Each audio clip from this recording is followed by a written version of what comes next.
오늘 우리에게 주시는 하나님의 말씀은 요한복음 21장 18절부터 마지막 절인 25절까지 보도록 하겠습니다.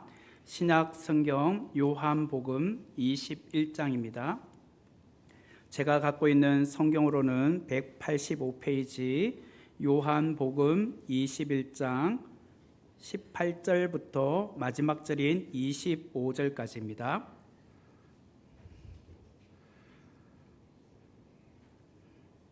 제가 봉독해 드리겠습니다.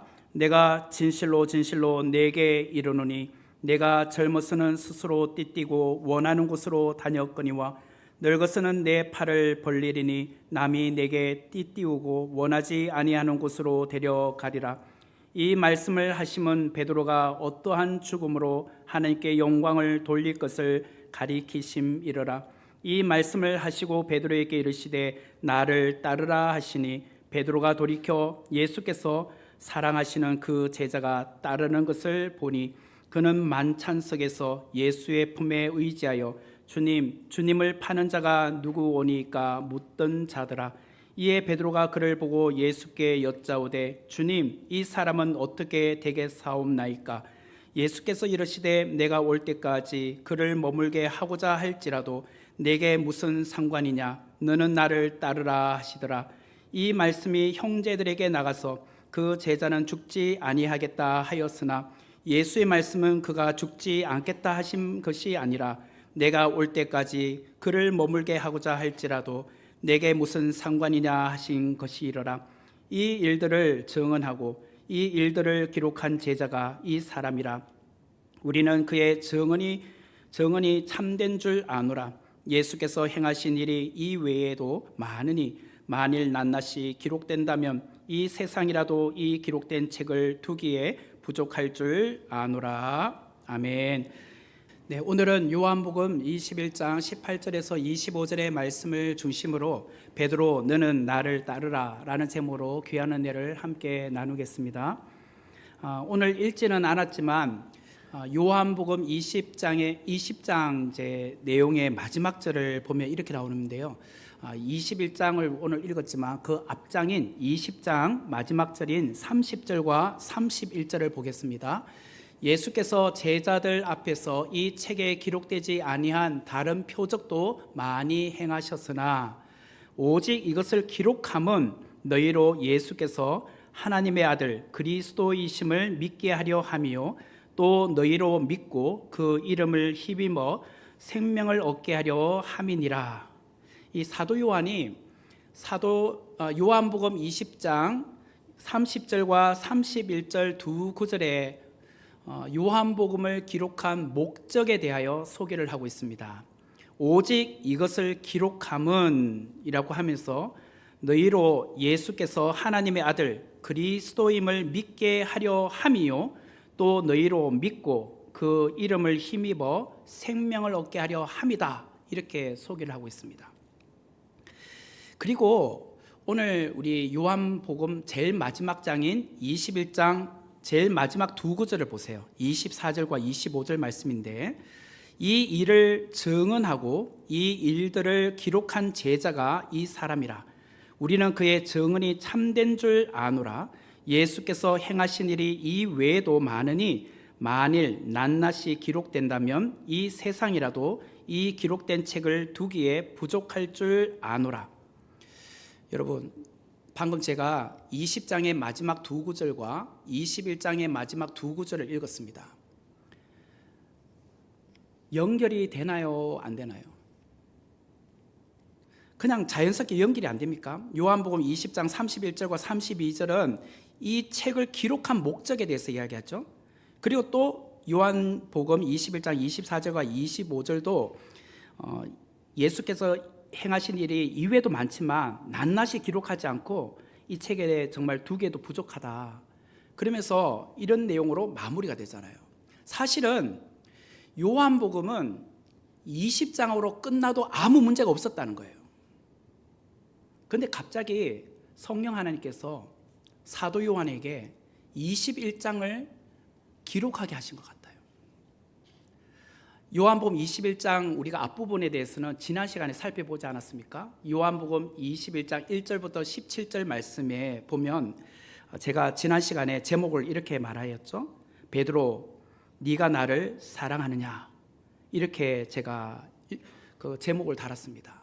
그래서 이 요한복음의 21장의 이야기는 사실은 다른 복음서인 마태, 마가, 누가복음에는 없는 내용입니다. 근데 추가로 부록처럼 이렇게 첨부해 놓은 것처럼 느껴집니다. 21장 1절부터 17절 말씀을 제가 다시 한번 요약을 하면 주님께서 갈릴리 바다에서 물고기를 잡으러 나온 7명의 제자들에게 나타나셨습니다. 제자들은 갈릴리로 올라와서 그들은 이전에 그들이 어부 생활을 하다가 살아왔기 때문에 다시 물고기를 잡으러 가자라고 해서 이들 7명이 물고기 잡으러 나가게 됩니다. 그렇지만 밤새도록 그물을 던졌으나 물고기 한 마리도 잡지 못했잖아요.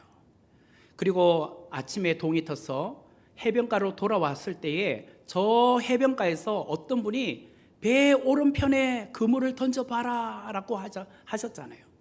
그래서 이들이 다시 깊은 데로 나가서 배 오른쪽에다가 그물을 던졌더니 물고기를 많이 잡았습니다.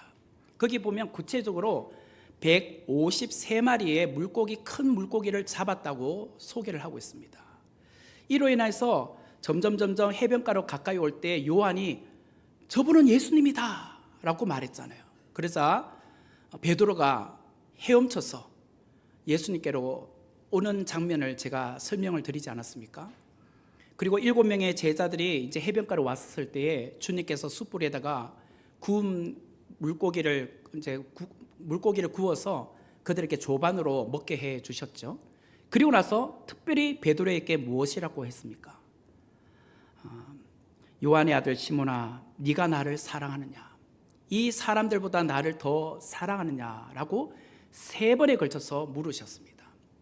이 3번에 걸쳐서 물었다는 것은 이전에 베드로가 모든 사람들이 다 주를 버릴지라도 나는 절대로 주님을 버리지 않겠다라고 호언장담했던 적이 있었죠. 그리고 나서 대제사장 가야바의 뜰에서 예수님을 모른다고 3번이나 부인한 적이 있었습니다.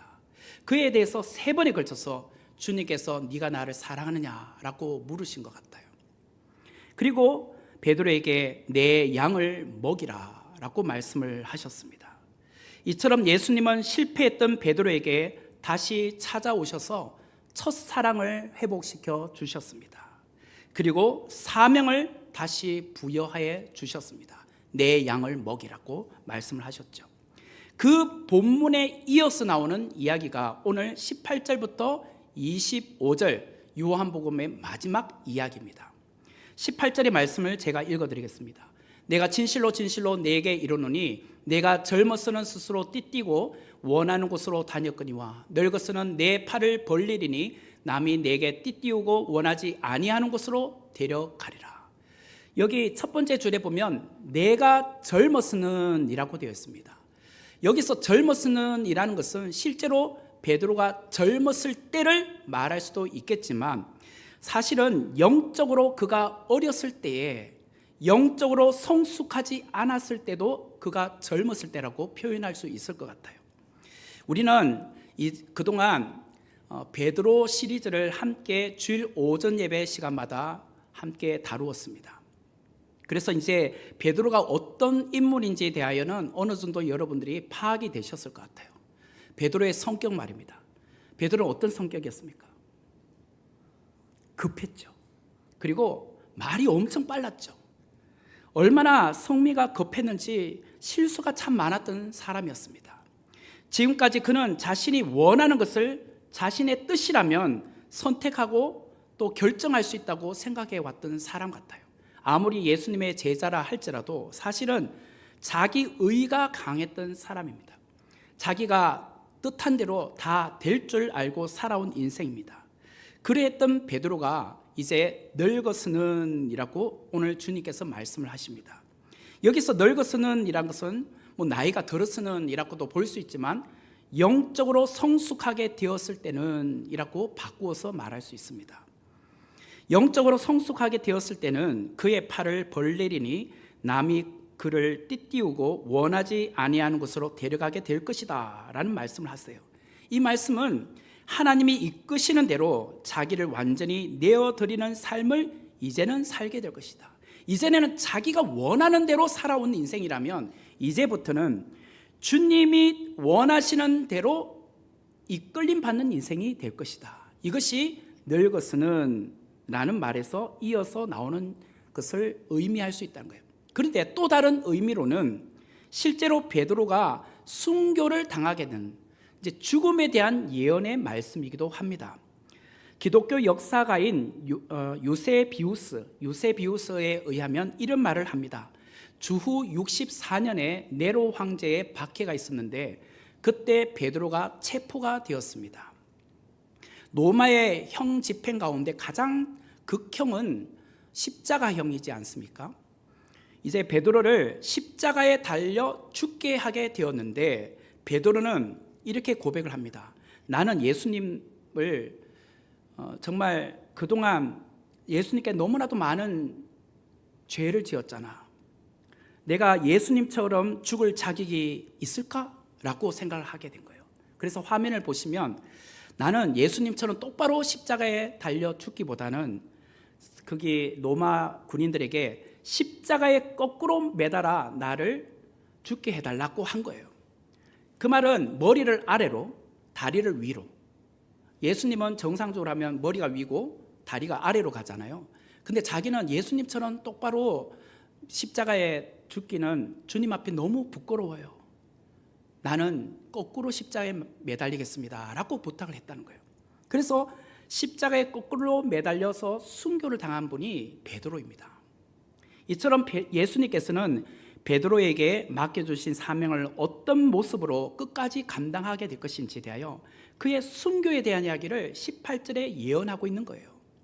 그러면서 19절에 이렇게 나오잖아요. 19절의 말씀을 보면 이 말씀을 하심은 베드로가 어떠한 죽음으로 하나님께 영광을 돌릴 것을 가리키심이로다. 이 말씀을 하시고 베드로에게 이르시되 나를 따르라 하시니, 이 말씀을 들었을 때에 우리 같으면 어떨까요? 주님께서 베드로가 어떻게 죽게 될 것인지에 대하여 말씀하신 이후에 주님이 나를 따르라고 하셨어요. 우리 같으면 내가 그동안 주님 앞에 실수도 많이 했고 참 너무나도 부족한 연약한 사람이었잖아요. 주님께서 나를 따르라고 했다면, 제가 만약에 베드로였다면 주님 알겠습니다, 이제부터는 주님의 말씀에 순종하겠습니다, 그렇게 말해야 될 거 아닙니까? 그런데 베드로는 주님께 아주 뜻밖의 질문을 던지고 있어요. 예상치도 않았던 질문을 던지고 있어요. 그 이야기가 20절과 21절에 나옵니다.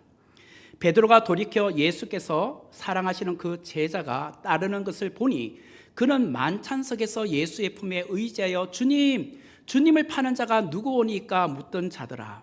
이에 베드로가 그를 보고 예수께 여짜오되 주님, 이 사람은 어떻게 되겠사옵나이까? 이렇게 주님께 오히려 질문을 던지고 있어요. 여기서 20절 초두에 보면 베드로가 돌이켜라고 나와요. 돌이켜. 여기서 돌이켰다는 것은 뒤를 돌아봤다라는 뜻이에요. 자, 지금 주님께서 베드로가 어떠한 죽음으로 하나님께 영광을 돌리게 될 것인지에 대해서 말씀해 주셨어요. 그리고 베드로에게 너는 나를 따르라 라고 말씀하셨어요. 우리 같았으면 그 다음 문장이 어떻게 나와야 돼요? 네 주님, 제가 실수가 많지만 그래도 부족하지만 주님을 따르겠습니다. 이렇게 해야지 정상적인 문맥의 흐름이잖아요. 그런데 갑자기 베드로가 뒤를 돌아보더니 주님, 이 사람은 어떻게 돼요? 저 사람은 어떻게 돼요? 물어요. 지금 저기 따라오는 저 사람은 어떻게 돼요? 이렇게 묻고 있어요. 분명히 제가 말씀드렸죠. 주님께서 실패한 베드로에게 찾아오셔서 다시 회복시키시고 사명을 부여해 주셨잖아요. 그리고 너는 나를 따르라고 했잖아요. 그러면 순종하고 따라가면 되잖아요. 그런데 갑자기 베드로가 좀 엉뚱한 말을 하고 있어요. 제가 주님을 모른다고 3번이나 부인한 적도 있는데 낯짝 뜨고서 어떻게 그런 말이 나와요? 근데 뒤를 딱 돌아보더니 저기 예수님께서 사랑하시는 저 제자 있잖아요. 저 제자는 어떻게 됩니까? 이렇게 묻고 있어요. 그러면서 그 제자가 어떤 사람인지에 대해 정보가 드러나고 있는데 20절에 또 보면 그는 만찬석에서 예수의 품에 의지하여 주님, 주님을 파는 자가 누구오니까? 라고 묻던 자라고 표현하고 있어요. 이게 무슨 말이죠? 이전에 성만찬할 때 6월절 성만찬할 때에 거기에 이제 주님께서 제자들에게 너희들 중에 한 명이 나를 팔게 될 것이라고 말씀하지 않았습니까? 그러자 베드로가 이 건너편에 있다가 주님의 품에 뉘어 있는, 그때는 그 유대인들은 한쪽 왼쪽 팔을 이렇게 기대고 있어요. 옆에 사람한테 기대고 다리를 쭉 뻗고 앉아 있는 자세로 식사를 하는 겁니다. 근데 왼쪽 편에, 그러니까 지금 어떤 제자의 왼쪽 편에 예수님이 앉아 계신 거예요. 그러니까 이렇게 하면 그 예수님에게는 오른쪽 가슴이 되겠죠. 그러면서 이렇게 기대면서 베드로가 저기서 물어요. 야, 예수님께 물어봐. 누가 판대? 예수님을 배신한대? 물어봐. 했더니 그 제자가 주님께서 사랑하시는 제자, 그리고 예수님의 품에 안겨있는 사람이 주님 누구예요? 이렇게 물어봤다는 거예요. 바로 그 사람이라고 말하는 거죠, 지금 베드로가. 그러니까 지금 베드로의 시선은 예수님께 시선이 고정되어 있지 않고 그 제자를 의식하고 있다는 거예요.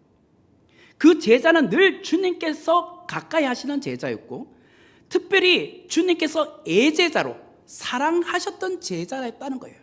이것을 베드로도 알고 있었고 또 다른 제자들도 알고 있는 정보였다는 거예요. 베드로는 주님께서 자신이 어떠한 죽음으로 하나님께 영광을 돌리게 될 것을 말씀하시자 바로 그 즉시 그 제자를 되돌아보며 주님, 이렇게 실패한 저에게도 놀라운 사명을 주셨다면 주님께서 정말 사랑하시는 저 제자는 앞으로 어떤 사명을 받게 되나요? 저 제자는 어떤 길을 가게 되나요? 주님, 이 사람은 어떻게 되나요? 이렇게 물었다는 거예요.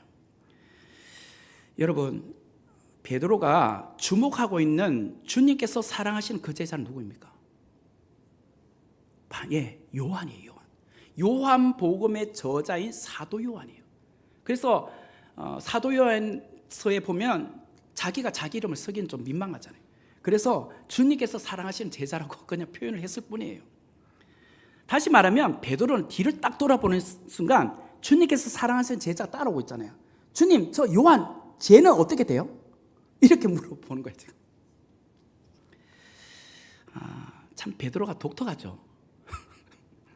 뭐 이런 사람이 다 있나 싶기도 해요. 주님, 저는 나중에 늙어서는 남들이 나의 팔을 벌릴 것이고 나를 묶어서 내가 바라지 않는 곳으로 끌고 갈 것인데 그거 주님 저 알겠어요. 근데 저 뒤에 따르는 요한은 어떻게 됩니까? 엉뚱한 말을 지금 하고 있어요. 저는 이 부분을 읽으면서 좀 전에도 지금 자꾸 웃음이 나왔잖아요. 제가 얼마나 웃었는지 아십니까? 이 부분을 읽으면서 성경을 읽는데 너무 웃기더라고요. 야, 이건 뭐 이런 베드로가 다 있을까? 너무 엉뚱해. 지가 뭐라고 남 걱정하고 있지? 베드로, 너 실수 많이 했잖아. 실패 많이 했잖아. 주님께 무슨 낯짝이 있다고. 요한, 쟤는 어떻게 돼요? 왜 물어봐, 네가? 니나 잘하지. 베드로, 너 정신 좀 차려. 저는 그러고 싶더라고요. 그러니까 웃음이 나오더라고요. 그렇게 베드로를 보면서 웃고 있는 중에 성령 하나님께서 제 안에 깨달음을 주셨어요. 너도 베드로잖아. 너도 베드로처럼 말하고 있잖아. 그런 말씀을 하시는 것 같았어요. 제 안에 어떤 모습의 베드로가 보였을까? 어떤 모습의 베드로가 보였길래 주님께서 니도 베드로잖아 라고 하셨을까요? 제 안에 남과 비교하는 모습이 있더라는 거예요. 목사인 저에게 남과 비교하는 의식이 없을까요? 있습니다. 목회를 잘하고 있는 저희 동기 목사나 또 주위에 아는 지인 목사님들을 볼 때에 어떤 교회들은요, 막 이렇게 정말 뭐 교회가 잘 성장하고 있거나 뭐 이렇게 잘 나가고 있으면 괜히 부러워요. 목사인 저도 부러울 때가 있더라고요. 저만 그런가요? 여러분들은 지금까지 살아오시면서 한 번도 다른 사람을 부러워해 본 적이 없으신가요? 나보다 돈 많이 가진 사람, 나보다 운동 잘하는 사람, 나보다 잘생긴 사람, 나보다 공부 잘한 사람, 나보다 인맥이 많은 사람, 그런 사람 볼 때 한 번쯤은 부러움을 가진 적이 없으셨나요? 진짜 없었다면 여러분들은 도인입니다. 아마 그런 분 아무도 없을걸요. 누구나 비교의식을 다들 최소한 한 번 이상은 가져보셨을 겁니다. 안타깝게도 우리는 늘 다른 사람을 바라봐요. 늘 우리의 시선은 다른 사람들을 바라보고 있어요. 그래서 내가 많은 것을 지금 가지고 있고 누리고 있음에도 불구하고 나보다 더 많은 것을 누리고 있는 사람, 가지고 있는 사람을 보면 그 순간 내가 갑자기 불행해져요. 내가 정말 좋은 줄 알았는데 나보다 더 많은 것을 가지고 있는 사람 보는 그 순간 그때부터 기쁨이 사라져요. 와, 저 사람은 왜 나보다 더 많은 것을 가지고 있지? 분명히 나에게도 주신 것이 많은데. 괜히 그런 사람 보고 막 부러워해요. 그리고 괜히 막 그냥 비교의식이 생겨요. 성경에도 비교의식 때문에 인생을 비참하게 만든 사람들의 사례들이 있습니다. 그 중에 대표적인 세 사람을 제가 소개할게요. 여러분 너무 잘 아는 한 분, 이스라엘의 초대왕 사울이죠. 사울. 당대 다른 사람들보다 키가 훨씬 컸습니다. 그리고 정말 잘생겼어요. 인물이 출중했습니다. 오죽하면 백성들이 사울을 왕으로 세워주세요라고 했을까요? 그냥 외모를 보고 사울을 왕으로 세워달라고 한 거죠. 굉장히 키도 컸고 굉장히 이렇게 남자다워 보였기 때문에. 그런 자가 어느 날 그 앞에 다윗이라는 조그마한 어린 소년이 등장하게 되었습니다.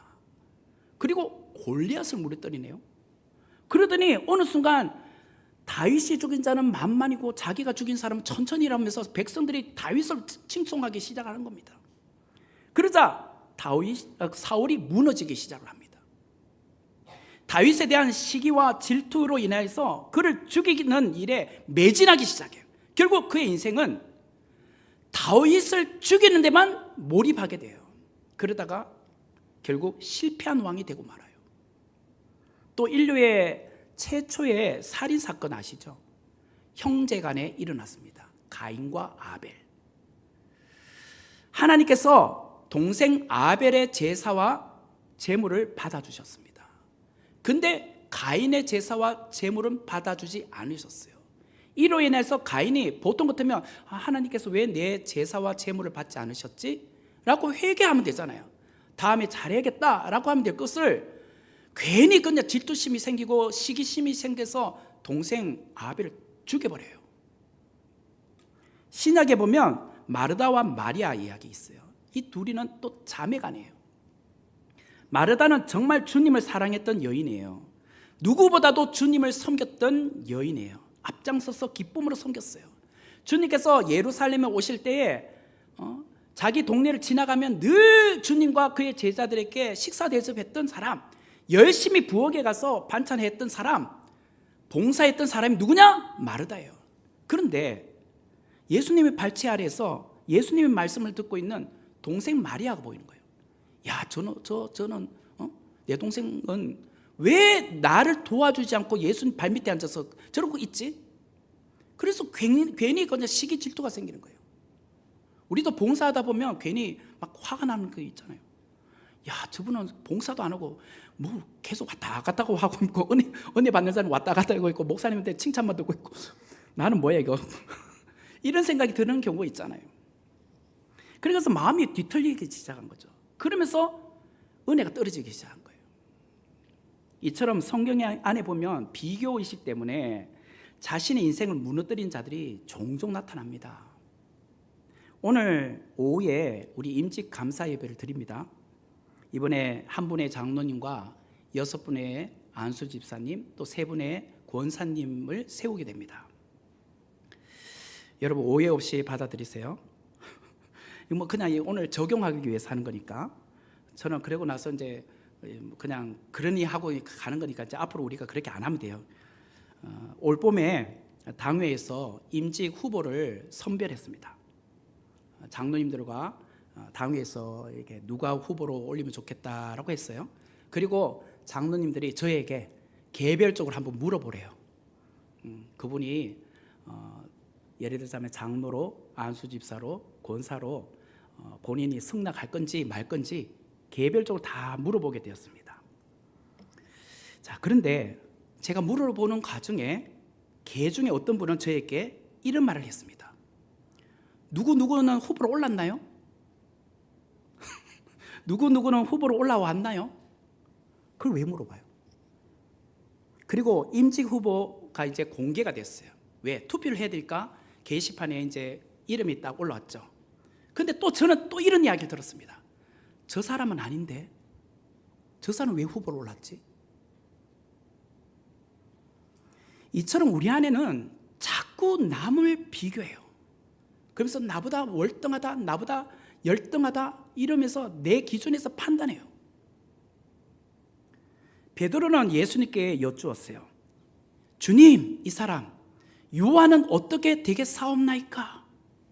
그러자 주님께서 무엇이라고 말씀하셨나요? 22절에 보세요. 예수께서 이르시되 내가 올 때까지 그를 머물게 하고자 할지라도 내게 무슨 상관이냐? 너는 나를 따르라 하시더라. 주님께서 베드로에게 내가 올 때까지 요한이 살아 있든 말든 너는 그게 무슨 상관이야? 응? 너는 나를 따르면 되잖아. 남 생각하지 말고 너는 나를 따르면 되잖아. 무슨 상관이야 너는? 그런 말씀하셨어요. 여기서 그것이 너와 무슨 상관이냐? 이거를 제가 4글자로 한번 만들어 봤어요. 너와 무슨 상관이냐? 이 말을 4글자로 제가 만들면 너나 잘해. 너나 잘해. 너나 잘해. 너나 잘해. 자, 그리고 너는 나를 따르라. 이 말을 3글자로 제가 한번 줄여봤어요. 네 길 가. 너 길 가. 이 말이에요. 그러면 22절을 그냥 압축하면 너나 잘해. 네 길 가. 너나 잘해. 네 길 가.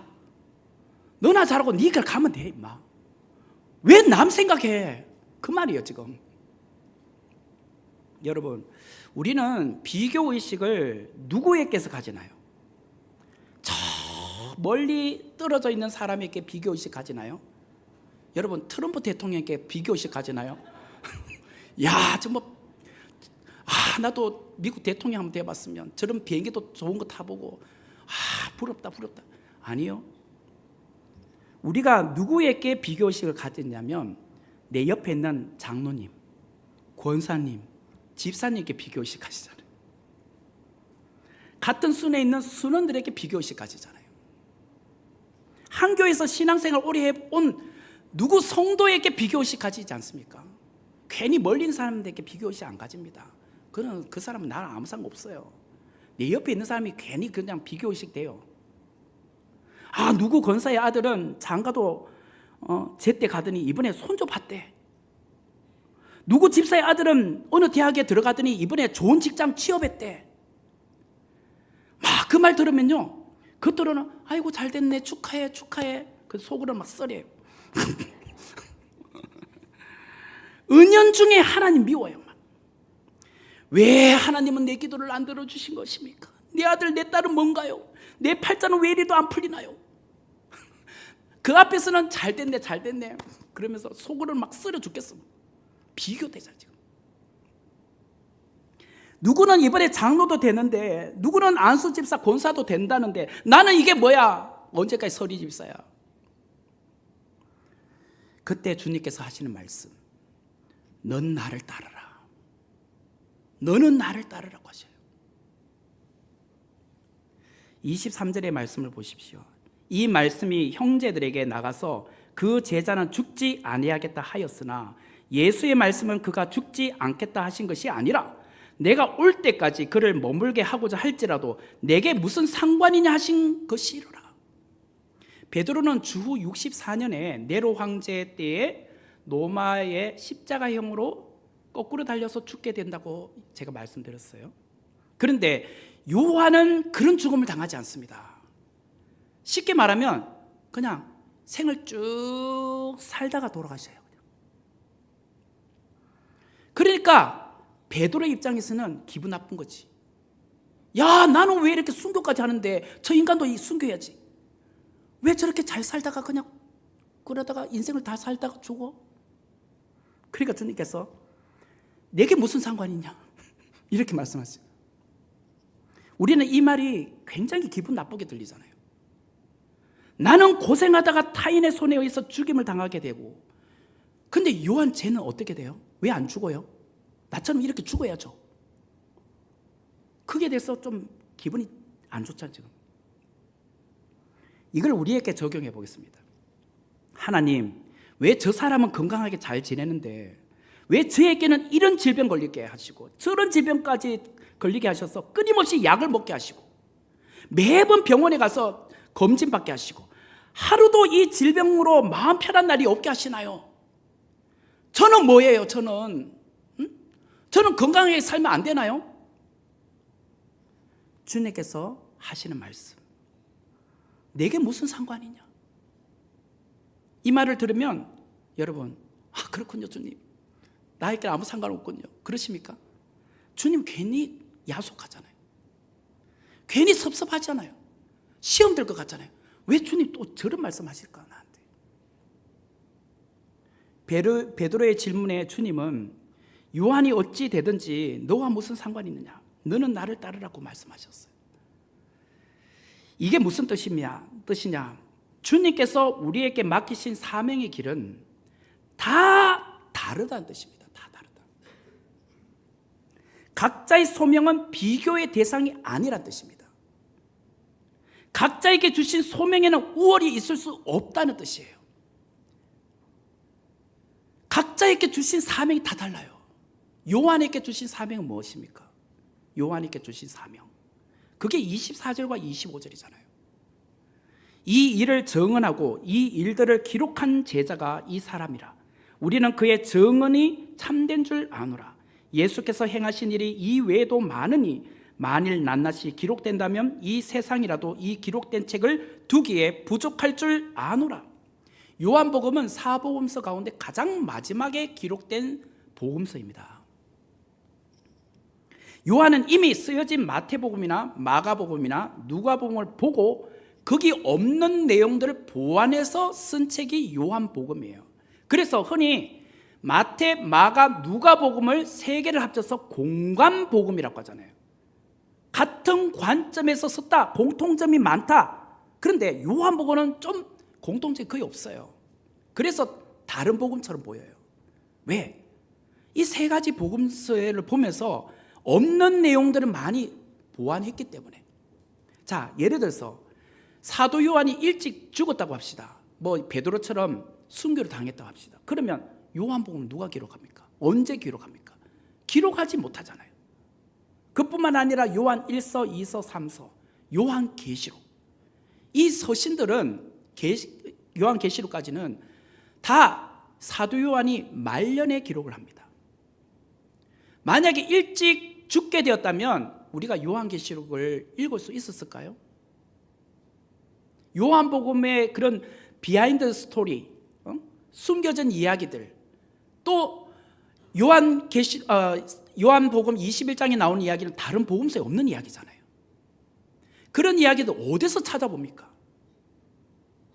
요한이 살아있었기 때문에 그것을 기록해 놓은 거 아닙니까? 그것이 사도 요한에게 주신 사명이었다니까. 너는 후대 사람들을 위해서 이 기록을 남겨야 되니 너는 오랫동안 살다가 이런 것들 다 기록해서 남겨놔. 그것이 그에게 주신 사명이었다는 거예요. 그래서 각자에게 주신 사명, 달란트는 다 다른 거예요. 그래서 비교를 할 필요가 없다는 거예요. 비교할 필요가 없다. 예수님은 우리를 부르실 때 각자 다른 길로 부르셨어요. 고린도전서 12장 4절에서 7절 말씀, 은사는 여러 가지나 성령은 같고 직분은 여러 가지나 주는 같으며 또 사역은 여러 가지나 모든 것을 모든 사람 가운데서 이루시는 하나님은 같으니 각 사람에게 성령을 나타내심은 유익하게 하려 하심이라.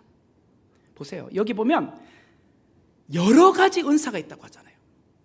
직분도 여러 종류가 있다고 하잖아요. 저는 목사로 주님께서 부르셨고, 여러분에게 장로, 권사, 집사, 또 서리 집사, 또 여러 가지 성도로서 불러주셨단 말이에요. 그렇지만 각자가 하는 역할은 다 달라요. 또 여러분들이 직장에서, 가정에서 또 하는 역할들이 있잖아요. 하지만 이는 성도를 온전하게 하며 봉사의 일을 하게 하며 그리스도의 몸을 세우기 위해서 주님께서 각자에게 다른 은사들을 주신 겁니다. 여러분, 모든 사람이 의사가 되면 될까요? 여러분들이 부모로서 우리 아들이, 우리 딸이 공부를 잘하면 다들 의사 시키고 싶어 하잖아요. 그래, 네 열심히 해서 의사가 돼.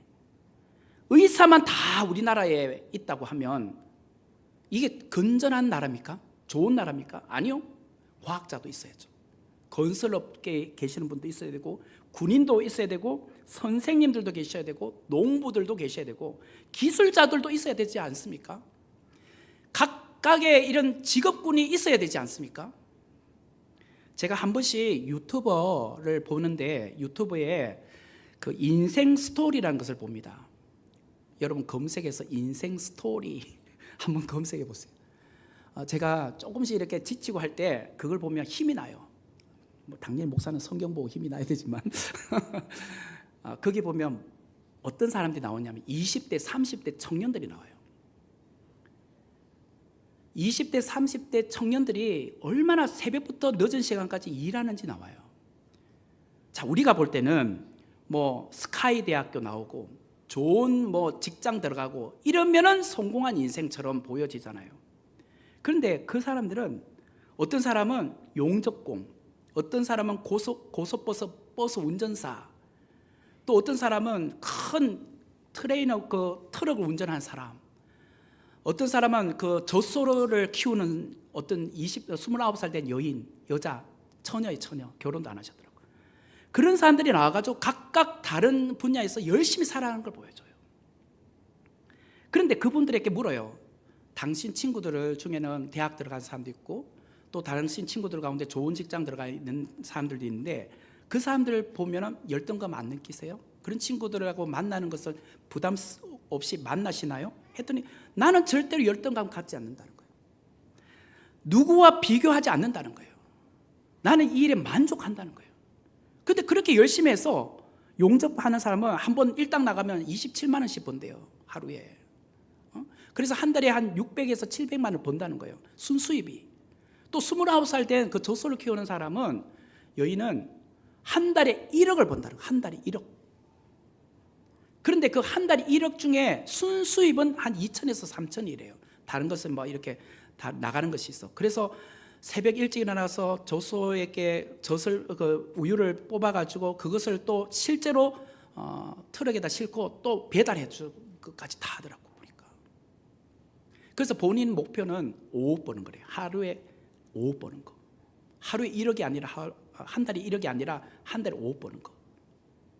그렇게 하면 조금 더 수입이 많을 것 같다고. 근데 절대로 기죽지 않는다는 거예요, 자기는. 우리는 어떤 대학 나와야 된다, 어떤 직업에 들어가야 된다, 이것만 강조하잖아요. 오늘 청년들도 이 자리에 많이 계시지만 직업에는 귀천이 없습니다. 모든 직업이 나름의 가치가 있고 그 직업을 통해서 하나님께서 영광 받으시는 거예요. 차별을 가질 필요가 없어요. 남과 비교하는 것 자체가 우리가 잘못된 생각이에요. 세상은 늘 1등만 원하지만 주님은 우리를 상품으로 보지 않습니다. 제품, 그 제품이란 것은 공장에서 찍어내는 겁니다. 똑같은 제품으로. 그렇게 우리를 똑같은 제품으로 만들어 주신 것이 아니라 걸작품으로 만들어 주셨어요. 걸작품이란 모든 사람은 다 다른 겁니다. 생김새가 다르고 성격이 다르고 생각하는 것이 다르고 또 본인의 달란트가 다 다릅니다.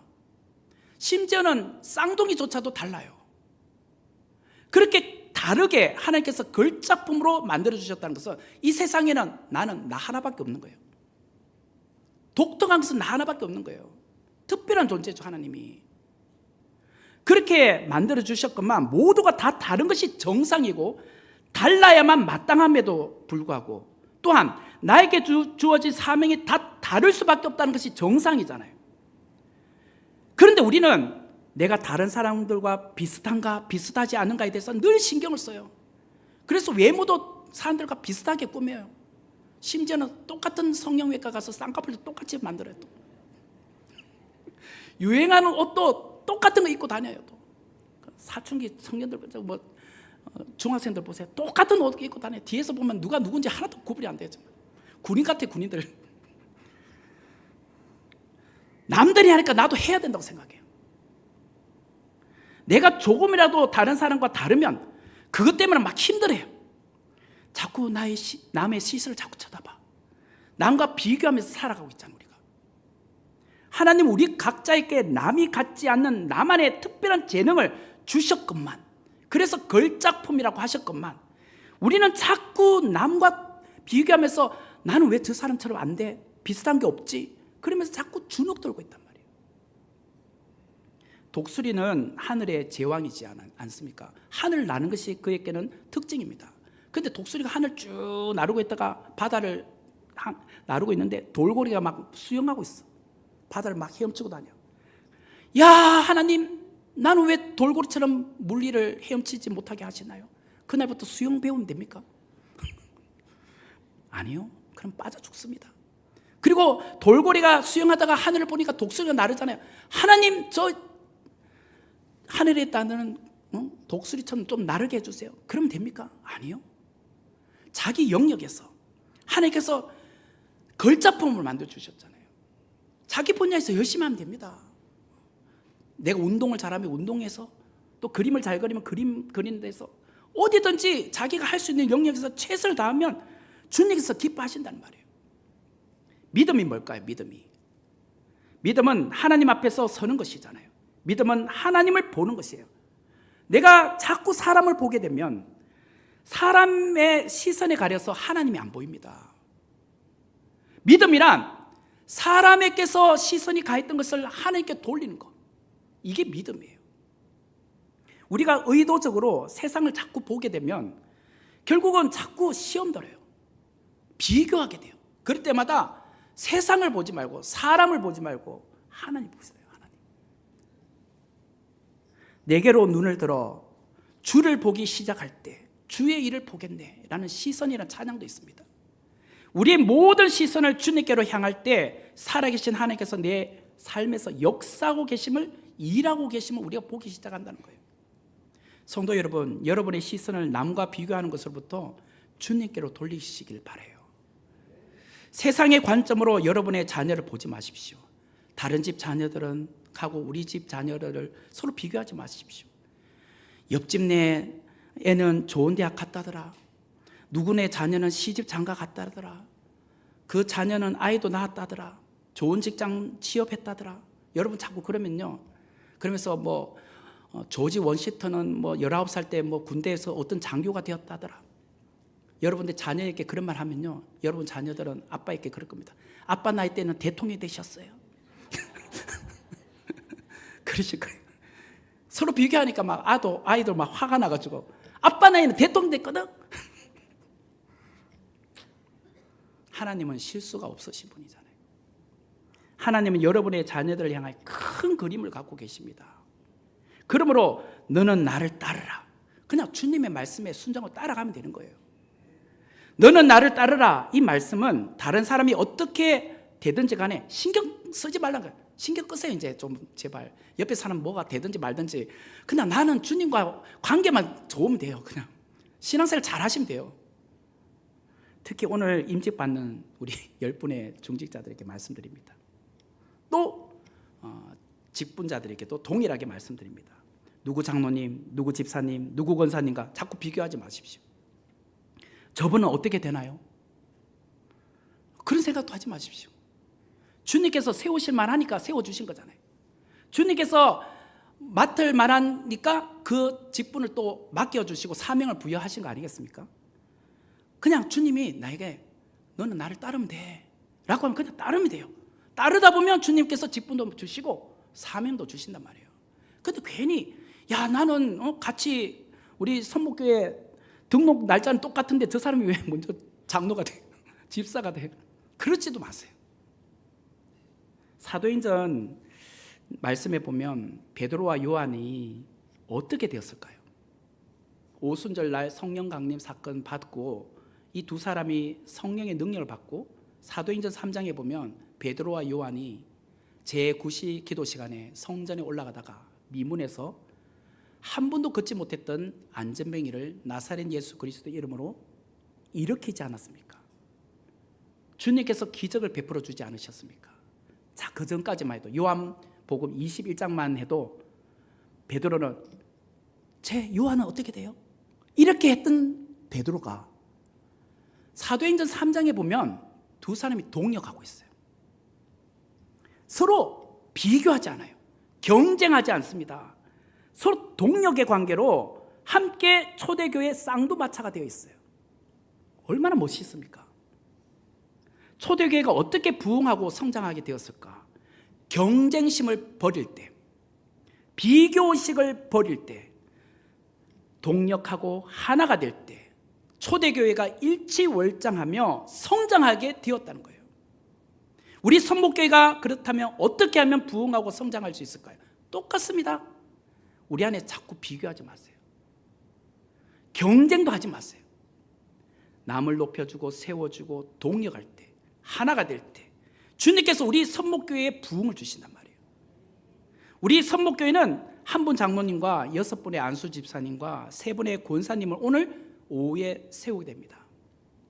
기존 장로님과 안수 집사님과 권사님들은 새로 세워지는 안수 집사님, 장로님, 권사님들과 아름다운 협력의 동반자가 되셔야 돼요. 또한 새로 세워지는 장로님, 안수 집사님, 권사님들은 먼저 세워져 있는 장로님이나 안수 집사님이나 권사님들의 조언을 잘 들으셔야 돼요. 그리고 함께 동역해 달라고 할 때 함께 협조해 주셔야 돼요. 이게 아름다운 거잖아요.